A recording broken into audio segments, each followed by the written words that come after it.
TV 20 Kannada ವಾಹಿನಿಗೆ ಸ್ವಾಗತ. ಮುಖ್ಯಮಂತ್ರಿ ಸಿದ್ದರಾಮಯ್ಯ ಅವರು ಇತ್ತೀಚೆಗೆ ಬೆಳಗಾವಿಯಲ್ಲಿ ನಡೆದ ಕಾಂಗ್ರೆಸ್ ಸಮಾವೇಶದಲ್ಲಿ ಭದ್ರತೆಗೆ ಆಗಮಿಸಿದ ಧಾರವಾಡ ಹೆಚ್ಚುವರಿ ಜಿಲ್ಲಾ ಪೊಲೀಸ್ ವರಿಷ್ಠಾಧಿಕಾರಿ ನಾರಾಯಣ ಭರಮನಿ ಅವರ ಮೇಲೆ ಕೈ ಎತ್ತಿ ಪೊಲೀಸ್ ಇಲಾಖೆಗೆ ಅಗೌರವ ತೋರಿಸಿದ್ದಾರೆ ಎಂದು ಮಾಹಿತಿ ಹಕ್ಕು ಹೋರಾಟಗಾರ ಭೀಮಪ್ಪ ಗಡಾದ್ ಹೇಳಿದರು. ಬೆಳಗಾವಿಯಲ್ಲಿ ಮಾತನಾಡಿದರು. ಕೂಡಲೇ ಸಿಎಂ ಮೇಲೆ ಕ್ಯಾಂಪ್ ಪೊಲೀಸರು ಕ್ರಮ ಕೈಗೊಳ್ಳಬೇಕು ಅಂತ ಒತ್ತಾಯಿಸಿದರು. 2025ರಂದು ಬೆಳಗಾವಿಯಲ್ಲಿ ಈ ಕೇಂದ್ರದ ಬೆಲೆ ನೀತಿ ವಿರೋಧಿಸಿ ಕಾಂಗ್ರೆಸ್ ಒಂದು ಸಮಾವೇಶ ಹಮ್ಮಿಕೊಂಡಿತ್ತು. ಆ ಸಮಾವೇಶದ ಒಂದು ಕಾರ್ಯಕ್ರಮದಲ್ಲಿ ಮುಖ್ಯಮಂತ್ರಿಗಳಾದಂಥ ಸಿದ್ದರಾಮಯ್ಯನವರು ಏನು ಮಾಡಿರಪ್ಪ ಅಂದ್ರೆ ಧಾರವಾಡ ಜಿಲ್ಲೆ ಹೆಚ್ಚುವರಿ ಪೊಲೀಸ್ ವರಿಷ್ಠಾಧಿಕಾರಿ ಶ್ರೀ ನಾರಾಯಣ್ ಭರಮನಿ ಅವರನ್ನು ಏಕವಚನದಿಂದ ಬೆದರಿಸುವ ಧ್ವನಿಯಲ್ಲಿ ಕೂಗಿದ್ದಲ್ಲದೆ ಅವರನ್ನು ಹೊಡೆಯಲಿಕ್ಕೆ ಕೈ ಎತ್ತಿದರು. ಇವತ್ತು ಮಾನ್ಯ ಮುಖ್ಯಮಂತ್ರಿಗಳಿಗೆ ಗೌರವ ಅರ್ಪಿಸಲಿಕ್ಕೆ ಅವರು ಸೆಲ್ಯೂಟ್ ಹೊಡೆಯೋ ಟೈಮ್ದಲ್ಲಿ ಅವ್ರನ್ನ ಇವ್ರು ಬಡಿಲಿಕ್ಕೆ ಕೈ ಎತ್ತಿದ್ದು ಇಡೀ ಪೊಲೀಸ್ ಇಲಾಖೆಗೆ ಅವಮಾನ ಮಾಡಿದಂತಾಗಿದೆ.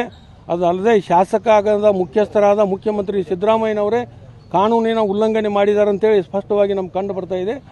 ಆದ್ದರಿಂದ ಇವತ್ತಿನ ದಿವಸ ಮುಖ್ಯಮಂತ್ರಿ ಸಿದ್ದರಾಮಯ್ಯನವ್ರ ಮೇಲೆ ಕಾನೂನು ರೀತಿ ಕ್ರಮ ಕೈಗೊಳ್ಳಬೇಕಂತ ಹೇಳ್ತಾರೆ. ನಾನು ಬೆಳಗಾವಿಯ ಕ್ಯಾಂಪ್ ಪೊಲೀಸ್ ಠಾಣೆಯಲ್ಲಿ ಇವತ್ತು ನಾನು ಒಂದು ದೂರನ್ನು ಕೊಟ್ಟಿದ್ದೀನಿ. ದೂರನ್ನು ಹೆಂಗೆ ಕೊಟ್ಟಿದ್ದೀನಪ್ಪ ಅಂದ್ರೆ ದಾಖಲೆಗಳ ಸಮೇತ ಕೊಟ್ಟಿದ್ದೀನಿ.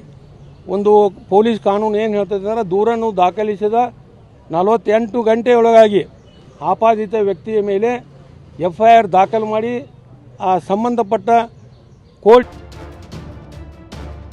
ಕನ್ನಡಿಗರ ಮೆಚ್ಚಿನ ನಿಮ್ಮ ಟಿವಿ 20 ಕನ್ನಡ ವಾಹಿನಿ ಇದೀಗ ಟಿವಿಯಲ್ಲಿ ಲಭ್ಯ. ಕರ್ನಾಟಕ ಮತ್ತು ದೇಶ ವಿದೇಶದ 360 ಡಿಗ್ರಿ ಸುದ್ದಿ ವಿವರವನ್ನ ಪಡೆಯುವುದಕ್ಕೆ ಟಿವಿ 20 ವಾಹಿನಿಯನ್ನು ಲೈಕ್ ಮಾಡಿ, ವಿಡಿಯೋಗಳನ್ನು ಶೇರ್ ಮಾಡಿ, ಕಮೆಂಟ್ ಮಾಡಿ, ಸಬ್ಸ್ಕ್ರೈಬ್ ಮಾಡಿ.